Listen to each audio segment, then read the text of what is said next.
J'ai vu un frère qui a crié au Seigneur. Il est 15 ans déjà dans une église, mais vivant dans la masturbation. Yes. Mon ndeko mobali oyo asali déjà 15 ans na kati ya Kristo mais azobika na oyo etali masturbation. Il me dit, pasteur, j'ai tout fait pour abandonner, ça n'arrive pas. Une fois que je suis dans ma douche, je tombe dans ces péchés-là. C'est presque chaque jour que je me masturbe. C'est quoi, pasteur? Et quand j'ai commencé à examiner sa vie, je suis entré dans sa sexualité. C'est là que j'ai découvert que le frère a commis beaucoup de dégâts. Et son étoile était déjà volée. Pourquoi je souffre?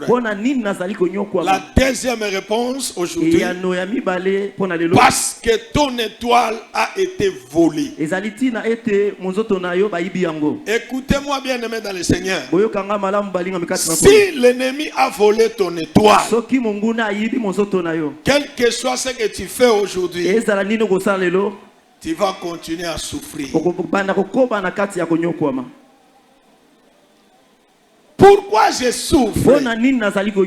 Hier, nous avons répondu à cause du péché. Aujourd'hui, pourquoi je souffre? Parce que ton étoile a été volée. Je vais vous expliquer un peu en détail comment l'étoile d'une personne peut être volée. On peut te voler l'étoile dès le bas âge, dès le jour de ta naissance.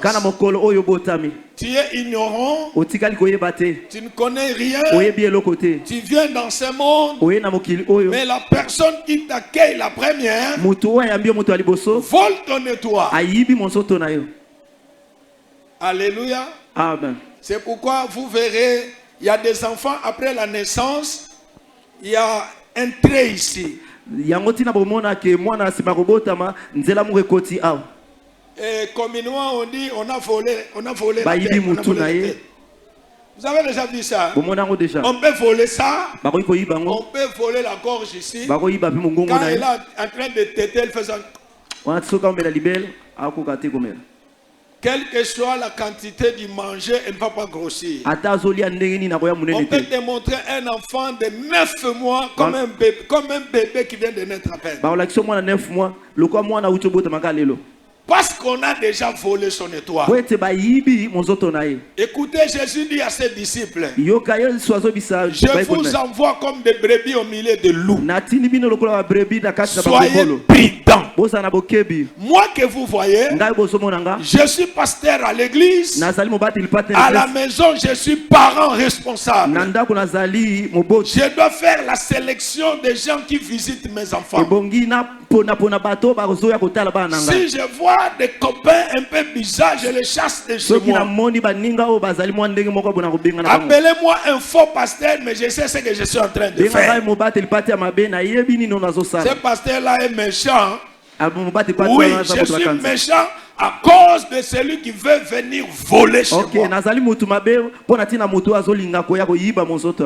Écoutez, j'amène ma femme dans un hôpital où d'abord le propriétaire c'est un occultiste et tous les agents sont des sorciers. On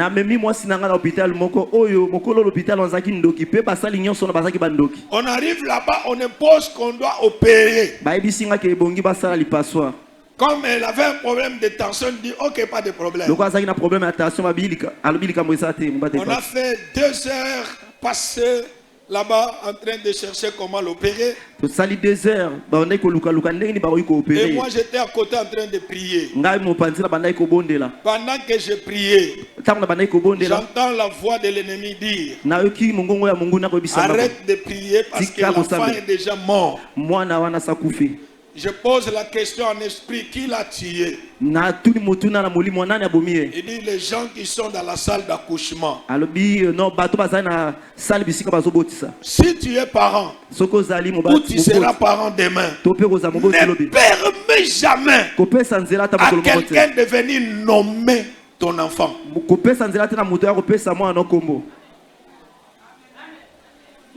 Sentiment trop.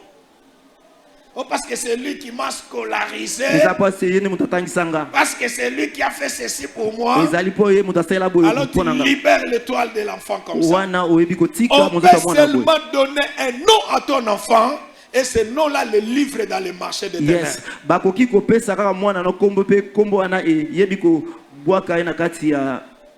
Je dis, qui va tuer mon enfant? Il dit, les gens qui sont là-bas dans la salle.